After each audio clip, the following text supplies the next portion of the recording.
डरने का मतलब यह है कि आप अदब और एहतराम को मलहूज रखें। अच्छा, अल्लाह के अलावा आप किसी से नहीं डरते, अगर आपके सामने शेर आ जाए तो आप क्या करेंगे? खूनख्वार शेर आ जाए अचानक आपके सामने, आप क्या करेंगे? आप भागेंगे। अरे जितना मुमकिन हो सके आप अपने आप को बचाएंगे, भागेंगे। तो आप नहीं डर रहे हैं क्या? फिर आप ये क्यों कहते हैं कि मैं अल्लाह के अलावा किसी से नहीं डरता? और यहां अगर आप सीना तान के खड़े हो जाए, शेर मार पंजा, मैं अल्लाह के अलावा किसी से नहीं डरता, तो आपसे बड़ा कोई बेवकूफ होगा? यहां आपको नहीं कहा जा रहा कि मत डरो, डरना पड़ेगा शेर से। और डरने का मतलब यह है कि जितना मुमकिन हो सके आप उससे दूर हो जाएं, वरना राम राम सत्य हो जाएगी। सांप को देखते हैं तो सांप से डरने का मतलब क्या है? जहरीला सांप है, आप उसके मुंह में जानबूझकर उंगली मत दीजिए, वरना मारेगा एक डंक और डस लेगा, मर जाओगे। तो आप सांप से भी डरते हैं, और उससे डरने का हक यह है कि आप उसके मुंह में उंगली नहीं देते हैं। घर में आग लग गई, आप आग से भी डरते हैं, और आग से डरने का मतलब यह है कि आग में जानबूझकर आप जंप नहीं लगाते, कूदते नहीं हैं, छलांग नहीं लगाते। यही उससे डरने का हक है, यही उससे डरने का मतलब है। आप जहर से भी डरते हैं, जहर को देखकर कोई भागता है? नहीं। लेकिन जहर से डरने का मतलब क्या है कि जहर को आप इस्तेमाल मत कीजिए, क्योंकि आप जानते हैं जहर को आप इस्तेमाल करेंगे तो क्या होगा? ख़त्म। तो जहर से डरते हैं, डरने का मतलब जहर को आप इस्तेमाल मत कीजिए, खाइए मत, पीजिए मत। इन तमाम चीज़ों से आप डरते हैं, उसके हक़ के साथ। जहर से डरते हैं, उसको इस्तेमाल नहीं करते। आग से डरते हैं, उसके अंदर जंप नहीं लगाते। शेर से डरते हैं, उसके सामने आप छलांग नहीं लगाते। सांप और बिच्छू से भी आप डरते हैं, उनके डसने से आप दूर रहते हैं, उसके करीब नहीं जाते। जिस तरीके से इन चीज़ों से आप डरते हैं, उसके हक़ के साथ अल्लाह ताला ने फरमाया, या अय्युहल्लज़ीना आमनुत्तकुल्लाह हक़्क़ तुक़ाती, ईमानो वालो तुम अल्लाह से भी डरो जैसा उससे डरने का हक़ है। अब अल्लाह से डरने का हक़ क्या? अल्लाह को देखकर भागो? नहीं, अल्लाह से डरने का हक़ ये है, उसका मतलब ये है कि अल्लाह ने जन्नत और जहन्नम दोनों बनाई है, उससे डरने का हक़, उसका मतलब यह है कि वो काम कीजिए जो आपको जन्नत में ले जाएं, और उन कामों से बचिए जो काम करने पर आप जहन्नम में जा रहे हैं। ऐसे कामों से बचिए जो काम करने पर आप अज़ाबे कब्र के मुस्तहिक हो रहे हैं, अज़ाब जहन्नम के मुस्तहिक हो रहे हैं। अल्लाह रब्बुल आलमीन ने जो अहकाम नाफिज किए हैं उनको बजा लाइए, और जो नवाही, जो मनहियात से आपको रोका उससे बाज आ जाइए। ये अल्लाह से डरने का हक़ है, ये अल्लाह से डरने का मतलब है। ट्रेन चल रही हो, आप ट्रेन में सफ़र कर रहे हो, ट्रेन में आपने सफ़र किया होगा, देखते होंगे 3 सीटें होती हैं, एक लोअर, एक मिडिल, एक अपर। आप सफ़र कर रहे हैं, आपकी सीट लोअर है, नीचे वाली, बीच में एक और आदमी है जो लेटा हुआ है, और अपर बर्थ पर एक और आदमी। रात में गाड़ी चल रही है, रात में आप पेशाब करने के लिए उठते हैं, टॉयलेट जाते हैं, बाथरूम जाते हैं, पेशाब करके आते हैं, तो क्या देखते हैं कि मेरी सीट तो नीचे है, लेकिन मिडिल बर्थ पर, बीच वाली सीट पर एक आदमी लेटा हुआ है, बेहोश है, और उसकी जेब में 2000 रुपये के नोट की एक गड्डी है, या 500 के नोट की, 500 के नोट की एक गड्डी है जो उसकी जेब से बाहर आ रही है। आपने देखा है? माशाअल्लाह सब सो रहे हैं, मौका अच्छा है, पूरा कोच सो रहा है, और बीच वाली बर्थ पर लेटे हुए आदमी से 2000 के नोट की गड्डी बाहर आ रही है। आपने फिर एक बार देखा, चोर भी चोरी करने से पहले डरता है, देख लेता है, और जो बंदूक रख के, पिस्टल रख के कहते हैं निकाल जितना, कितना तेरे पास, ये चोर नहीं है, ये डकैत हैं, ये डाकू हैं। तो अब जेब से नोट की गड्डी निकालने से पहले भी आदमी डर रहा, देख रहा है, देखें कोई देख तो नहीं रहा है, देख ले तो फ़ायदा क्या है। आपने देखा कि सब सो रहे हैं, पूरा कोच सो रहा है, आपने हाथ बढ़ा दिया, 2000 के नोट की गड्डी निकालना चाह रहे हैं, बढ़ा दिया हाथ, लेकिन नोट पर आपका कि पूरी दस्तरस हो गई, पूरी कुदरत जैसी पकड़ी नोट की गड्डी, अब बस खींचने वाले हैं। आपने सोचा एक बार और देख लूं, कोई देख तो नहीं रहा है। अचानक आपकी नज़र मिडिल बर्थ के ऊपर जो अपर बर्थ है उस पर पड़ती है। क्या देखते हैं कि ऊपर जो आदमी लेटा हुआ है वो आपकी हरकत को देख रहा है। बताइए इस वक्त क्या कंडीशन होगी हमारी और आपकी, या जो भी पैसे निकाल रहा हो उसकी क्या कंडीशन होगी। आप अब निकालेंगे नहीं, जेब में घुसेड़ने लगेंगे पैसे, और ऊपर वाले आदमी से कहेंगे भाई साहब देखो इसका पैसा निकल रहा था, मैं अंदर कर रहा हूँ, मैं निकाल नहीं रहा हूँ, मैं चोरी नहीं कर रहा हूँ, मैं अंदर कर रहा हूँ। या दूसरा रास्ता ये होगा, चुप रहो, किसी से कहना नहीं, निस्फुन ली व निस्फुन लकुम, आधा मेरा आधा तेरा। और कोई ज़रूरी नहीं वो ईमानदार हुआ, नहीं माना तो। तीसरा रास्ता एक और है, वो ये है कि आप उसको आधा पैसा ना दें और नोट की गड्डी भी रखना गवारा ना करें, आप निकाल लें, लेकिन डर है कि ऊपर वाला आदमी शोर ना कर दे, और शोर कर देगा तो पूरे कोच जो हमारा स्वागत करेगी जो जूते चप्पलों से।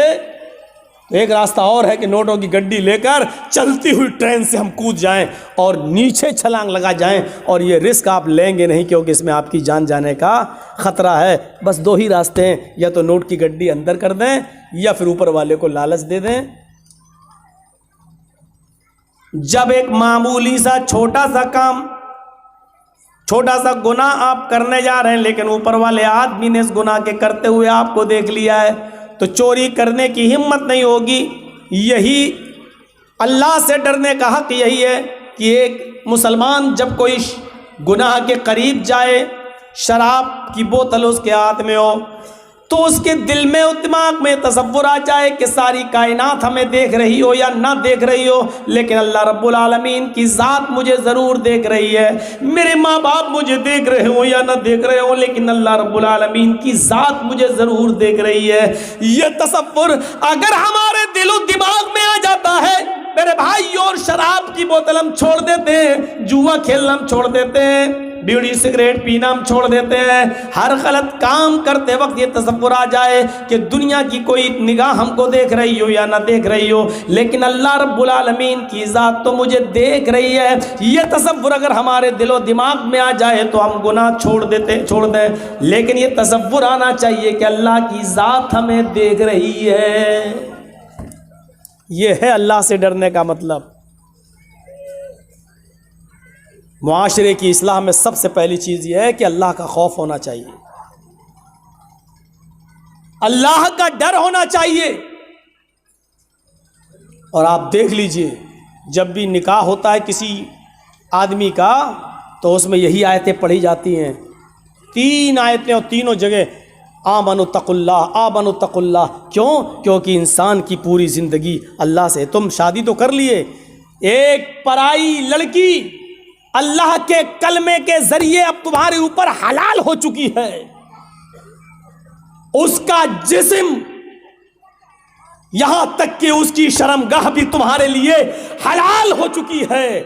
अब हर मामले में पूरी जिंदगी उसके साथ तुम्हें रहना है, तुम्हारी पूरी जिंदगी तकवे के साथ गुजरनी चाहिए, अल्लाह के डर के साथ गुजरनी चाहिए। एक बाप ने अपने लखते जिगर को 15, 16, 18, 20 साल तक पाल पोस कर आपके सुपुर्द कर दिया, और अल्लाह के कलमे के जरिए आपने उसको अपने ऊपर हलाल कर लिया। अब उसकी पूरी जिंदगी के जिम्मेदार आप हैं। अल्लाह के इस कलमे में जो तकवे की बातें कही गई हैं, इस तकवे के साथ अपनी ज़िंदगी गुजारते रहिए। आपको पता चलेगा इमाम कायनात जनाब मोहम्मद रसूलुल्लाह सल्लल्लाहु अलैहि वसल्लम की उस ज़िंदगी पर जो इमाम बुखारी रहमतुल्लाह अलैह ने नकल किया सही बुखारी के अंदर। मेरे भाइयों, अल्लाह के रसूल अपनी बीवी अम्मा आयशा, अपनी बीवी आयशा सिद्दीक़ा की गोद में सर रख कर लेटे हुए हैं। अचानक एक काम याद आ जाता है। आप अपनी खादिमा, काम करने वाली नौकरानी खादिमा को आवाज़ देते हैं, लेकिन वो आवाज़ सुनने के बावजूद नहीं आती है।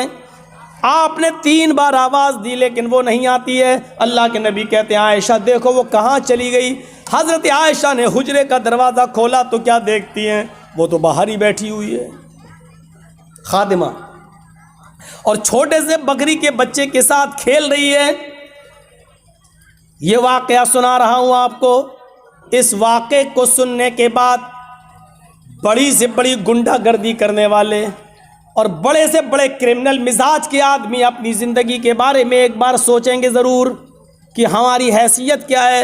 इमाम कायनात जनाब मोहम्मद रसूलुल्लाह का ये हाल है, तो हम जो एक दूसरे की हम एक दूसरे की ज़मीनों पर जो नाजायज़ कब्ज़े किए बैठे हैं, एक दूसरे के माल को नाजायज़ तरीक़े से कब्ज़ा किए बैठे हुए हैं, एक दूसरे पर हम गुंडागर्दी करके उसकी प्रॉपर्टी ज़मीन और जायदाद को अपने नाम किए हुए हैं। एक बार वो सोचने पर मजबूर ज़रूर होंगे। छोटे से बकरी के बच्चे के साथ वो लड़की खेल रही है, वो खादिमा खेल रही है। हज़रत आयशा ने कहा, तुम्हें मोहम्मद रसूलुल्लाह ने 3 बार आवाज़ दी, क्या तुमने नहीं सुना? उसने कहा, हर बार सुना। उस ज़माने की लौंडियाँ और खादिमाएँ भी कितनी सच्ची हुआ करती थी। अगर वो चाहती तो कह सकती थी, नहीं मैंने आवाज़ नहीं सुनी। नहीं, आवाज़ तो सुनिए, फिर तुम क्यों नहीं आई? कहा, मैं इस बकरी के बच्चे के साथ खेल रही थी इसलिए नहीं आई। हज़रत आयशा ने अल्लाह के नबी को बता दिया कि इसने आपकी 3 बार आवाज़ सुन ली लेकिन नहीं आई। आपको गुस्सा आया, आप लेटे थे, आप बाहर आया, आपने फिर तस्दीक की।